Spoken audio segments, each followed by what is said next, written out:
we've gained. In the ashes of kingdoms, the rise of the dust, the most precious of all. Perang kemerdekaan Belanda dimulai pada tahun 1568, ketika Willem van Oranje memimpin pemberontakan pertama melawan kekuasaan Spanyol.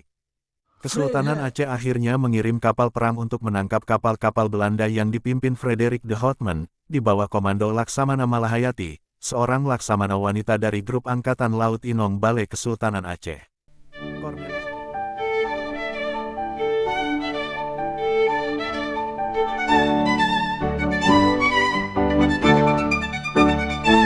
In the cradle of stars we began as one.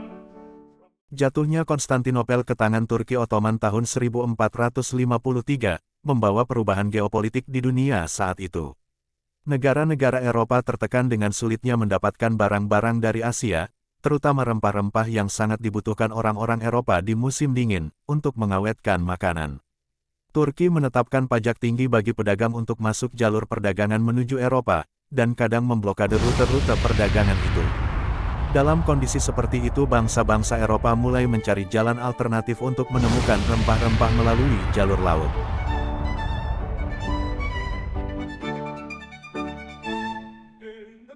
Orang-orang Eropa yang lebih berkarakter daratan, dipaksa untuk mendalami ilmu-ilmu navigasi lautan samudera, dan hal itu bisa mereka dapatkan dari bangsa Arab yang telah menguasai Spanyol selama beberapa abad. Peradaban Arab Andalusia telah mengembangkan alat navigasi astrolab dan kandil, yang digunakan untuk menentukan letak bintang dan menentukan lintang.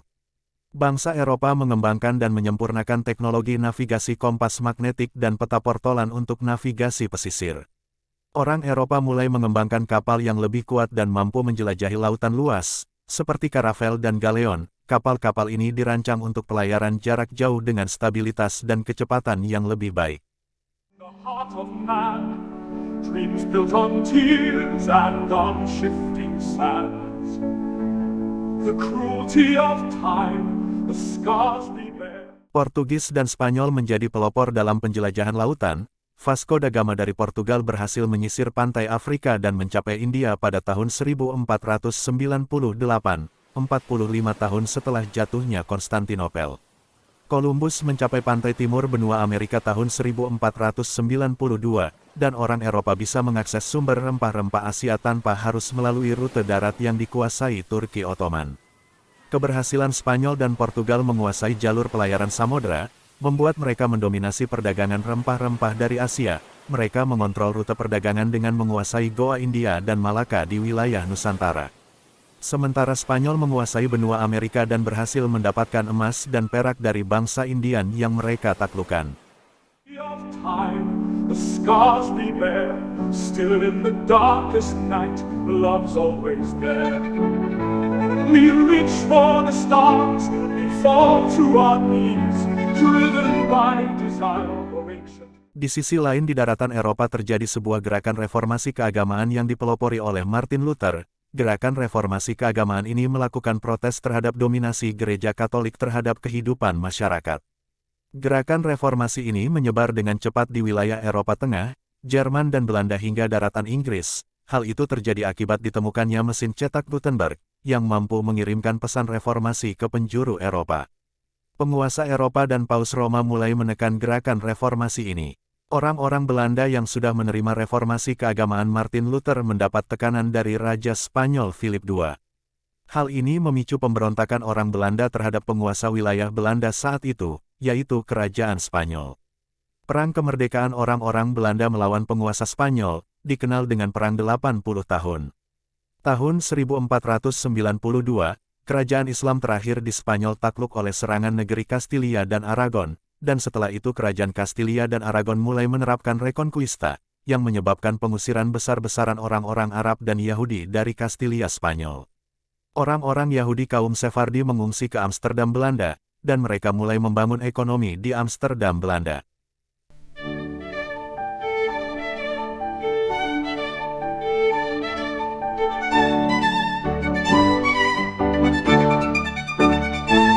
In the cradle of stars we began as one.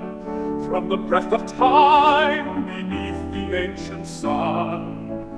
Through the endless dark we've danced and we've fought. In the arms of fate every soul has sought. We rise and fall like the waves on the sea, echoes of love lost in history. Creation and chaos, the story unfolds, but love is the thread that forever holds. Through war, through fire, through all of the pain, through all our suffering, all we've gained. In the ashes of kingdoms, the rise of the dust, the most precious of all. Perang kemerdekaan Belanda dimulai pada tahun 1568, ketika Willem van Oranje memimpin pemberontakan pertama melawan kekuasaan Spanyol. Vrijheid, vrijheid, vrijheid, vrijheid, vrijheid, vrijheid, vrijheid, vrijheid, vrijheid, vrijheid, vrijheid. Onafhankelijk, onafhankelijk, onafhankelijk, onafhankelijk.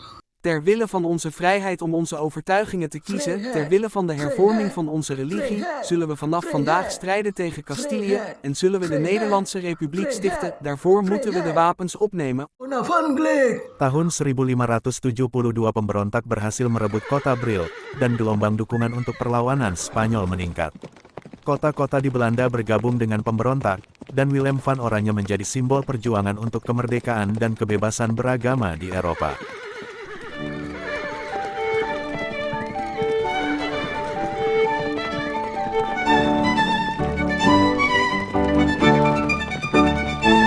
In the cradle of stars we began as one, from the breath of time beneath the ancient sun.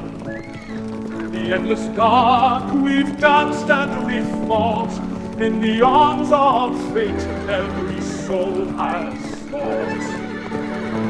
We rise and fall like the waves on the sea. Pada tahun 1581, Unie Utrecht mengeluarkan plakat Van Verlating, merupakan deklarasi kemerdekaan Belanda. Orang-orang Belanda secara resmi mengumumkan pemutusan hubungan dengan Philip II.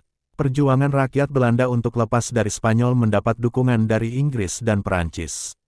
Para pedagang Belanda yang tergabung dalam Compagnie Van Verny melihat bahwa perjuangan melawan Spanyol memerlukan biaya besar, dan mereka melihat bahwa Spanyol dan Portugis didukung dana yang didapat dari keunggulan dalam perdagangan rempah-rempah dari Asia.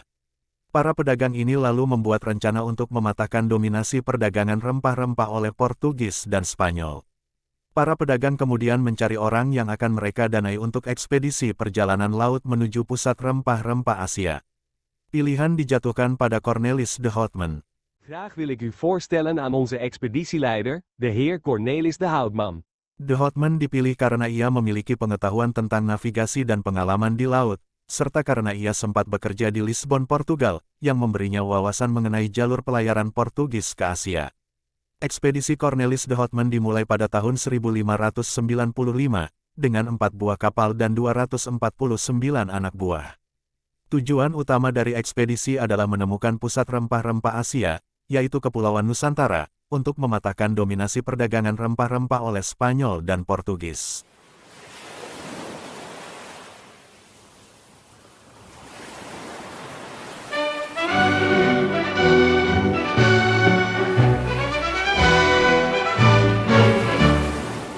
De zeilen gespannen, bevaren uit, met dappere harten en blik op goud. Cornelis leidt ons naar Oosterse kusten, waar verhalen en schatten samen klonteren in lusten. Met flamenco's klanken de golven dansen mee, de horizon lokt, geen angst voor de zee. Door stormen en strijd, we laten niet los. Voor vrijheid en glorie, betraten het rood. Perjalanan menuju Asia mengalami banyak kesulitan, hantaman badai, penyakit dan persediaan makanan yang minim menyebabkan anak buah kapal menderita dan banyak yang tewas selama ekspedisi. Op zoek naar rijkdom en dromen vol bruid, met flamenco's klanken de golven dansen mee. De horizon lokt, geen angst voor. Cornelis de Houtman telah memutuskan untuk mendarat di pelabuhan Banten. Hal ini diketahui dari informasi orang-orang Portugis sendiri. Malaka sudah dikuasai oleh Portugis, dan pedagang-pedagang Asia enggan berdagang di pelabuhan Malaka. Mereka lebih menyukai perdagangan di pelabuhan Banten. Portugis menerapkan kebijakan monopoli yang ketat terhadap perdagangan di Malaka. Mereka memaksa orang-orang berdagang melalui pihak Portugis, dan mengenakan pajak dan bea yang tinggi. Selain itu Portugis juga menggunakan kekerasan militer untuk mengontrol perdagangan. Sebaliknya penguasa Banten menawarkan kawasan perdagangan yang lebih bebas dan ramah. Penguasa Banten khususnya Sultan Maulana Hasanuddin secara aktif mendorong perdagangan internasional dan perlindungan kepada pedagang asing. Setelah 14 bulan berlayar dengan berbagai tantangan dan penderitaan, akhirnya tanggal 27 Juni tahun 1596, Cornelis de Houtman sampai ke pelabuhan Banten. Penguasa Banten menerima kedatangan rombongan Cornelis de Houtman dengan baik, sebagaimana para pedagang asing yang datang ke pelabuhan Banten. Namun tabiat kasar dari kru Cornelis de Houtman menyebabkan mereka akhirnya diusir. Mereka gagal melakukan perdagangan rempah-rempah yang diharapkan. Cornelis de Houtman kemudian menyusuri pantai utara Pulau Jawa ke arah timur. Kapalnya sempat diserang bajak laut, lalu mendarat di Madura.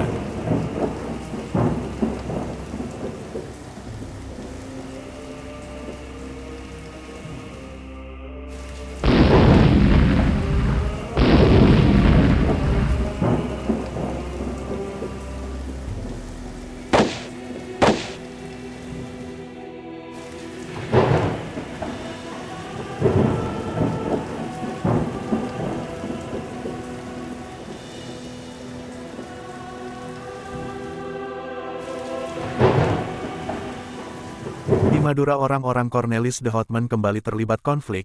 Cornelis de Houtman terpaksa membayar denda untuk membebaskan anak buahnya yang ditahan penguasa Madura. Gagal di Madura, Cornelis akhirnya mendapatkan kesepakatan jual beli rempah-rempah di Pulau Bali. Setelah mendapatkan rempah-rempah, walaupun sedikit, Cornelis memutuskan untuk kembali ke negeri Belanda.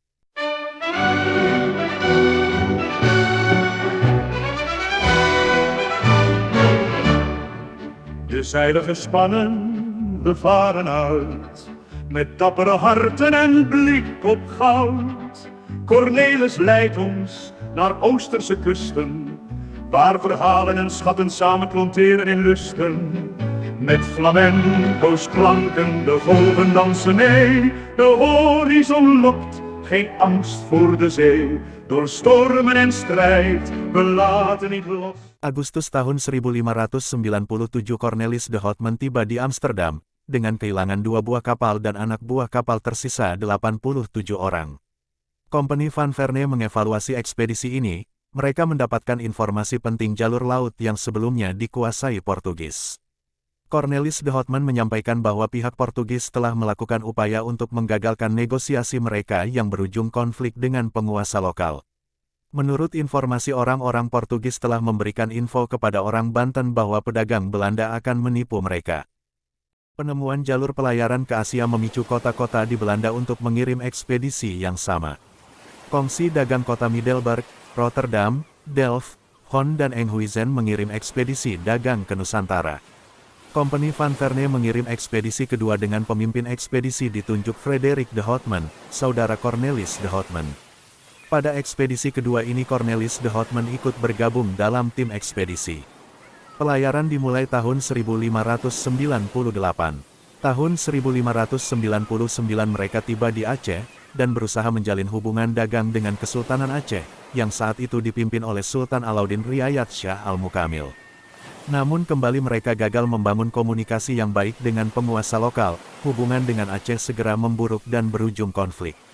Kesultanan Aceh akhirnya mengirim kapal perang untuk menangkap kapal-kapal Belanda yang dipimpin Frederik de Houtman, di bawah komando Laksamana Malahayati, seorang laksamana wanita dari grup Angkatan Laut Inong Balai Kesultanan Aceh. Cornelis de Houtman dikabarkan tewas setelah bertarung dengan Laksamana Malahayati di atas geladak kapal Belanda. Pasukan Belanda akhirnya ditangkap pasukan Aceh. Atas kebijaksanaan Sultan Aceh akhirnya Frederik de Houtman dibebaskan dan diminta meninggalkan tanah Aceh. Ekspedisi kembali setelah mereka mendapatkan beberapa pot merica dari Kesultanan Aceh. Selama periode tahun 1598 hingga tahun 1602, kota-kota di Belanda telah mengirim 78 ekspedisi dagang ke Nusantara. Mereka berhasil melakukan perdagangan dengan Nusantara di berbagai tempat. Belanda berhasil menjalin hubungan dagang dengan Pulau Ternate dan Tidore, pusat rempah di Kepulauan Maluku. Namun pedagang Belanda sering kalah dengan pedagang Portugis di Maluku. Portugis sudah lebih dulu datang, dan mereka sudah memiliki pos dagang di Maluku.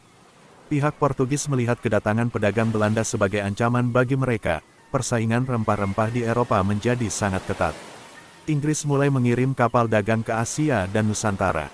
Pedagang Inggris di bawah naungan perusahaan British East Company, yang didirikan tahun 1600, dan mendapat dukungan dari pemerintah kerajaan Inggris. Melihat kondisi perdagangan yang ketat, dan persaingan antar pedagang rempah-rempah Portugis, Belanda dan Inggris, serta antar pedagang Belanda, membuat para pedagang Belanda mulai memikirkan untuk mendirikan sebuah badan yang mampu mengorganisir pedagang Belanda dalam persaingan perdagangan rempah-rempah Eropa dan mengamankan jalur perdagangan rempah-rempah Belanda. Berdirinya British East India Company memicu Belanda untuk membuat hal yang serupa. Tahun 1602, 6 kelompok dagang Belanda, yang dikenal dengan Kamar Bersekutu membentuk perusahaan bernama Perusahaan Hindia Timur Belanda atau Verenigd Oostindische Company. 6 kelompok dagang itu adalah Amsterdam, Zeeland, Rotterdam, Delft, Hoorn dan Enkhuizen. Tujuan pembentukan menghilangkan persaingan antar perusahaan dagang Belanda dan untuk menguasai perdagangan rempah-rempah di Nusantara. Untuk mencapai tujuan tersebut VOC diberi berbagai macam hak istimewa atau oktroi. Hak istimewa atau oktroi itu meliputi hak perdagangan dan militer di luar negeri, membuat perjanjian dengan penguasa setempat, membangun benteng dan mencetak mata uang sendiri. Struktur organisasi VOC terdiri dari 2 tingkat, yaitu tingkat pusat dan tingkat daerah. Tingkat pusat terdapat 6 kamar dagang yang berlokasi di Amsterdam, Middelburg, Enkhuizen, Rotterdam, Delft dan Hoorn. Kamar dagang atau kamers ini merupakan pemilik saham VOC. Dari ke-6 kamers ini dipilih 17 orang wakil yang disebut Heeren 17 atau Dewan 17. Heeren 17 ini menunjuk Gubernur Jenderal sebagai pemimpin tertinggi VOC. Tingkat daerah adalah kantor-kantor dagang yang tersebar di Asia terutama Nusantara. VOC juga menerbitkan saham untuk menambah permodalan, di mana saham ini dapat diperdagangkan.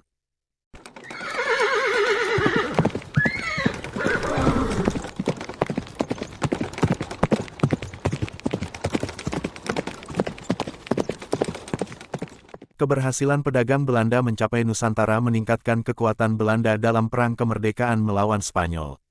Tahun 1609, Belanda dan Spanyol melakukan gencatan senjata, dan gencatan senjata ini berlangsung hingga tahun 1621. Dalam kondisi gencatan senjata dengan Spanyol, Belanda mulai meningkatkan kemampuan perdagangan rempah-rempah Asia melalui VOC.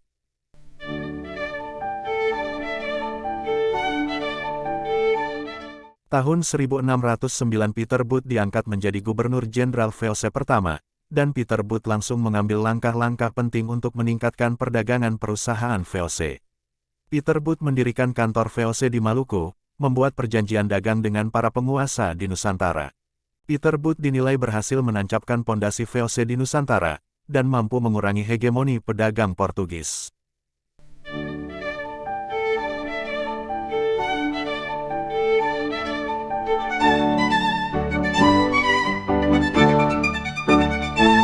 In the cradle of stars we began as one, from the breath of time beneath the ancient sun.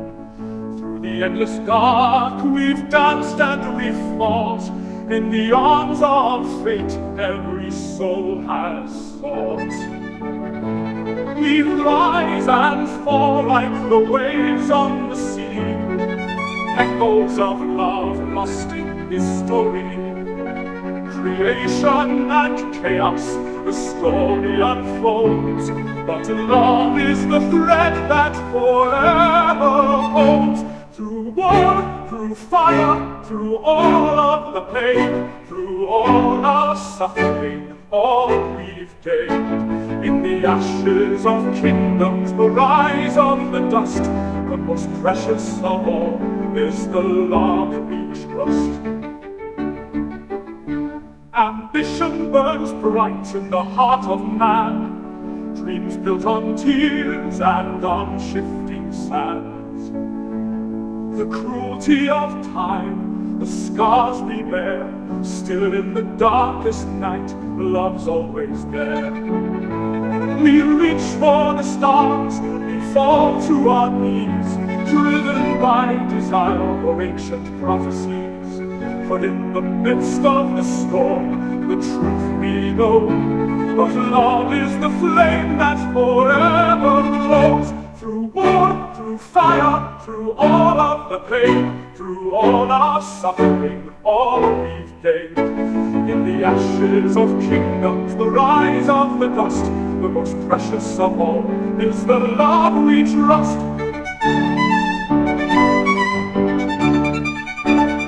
Oh, the wars we've waged, the heavens we've torn, the songs of the lost and the souls reborn. But through the madness, through every fall, love stands eternal, the heartbeat of all.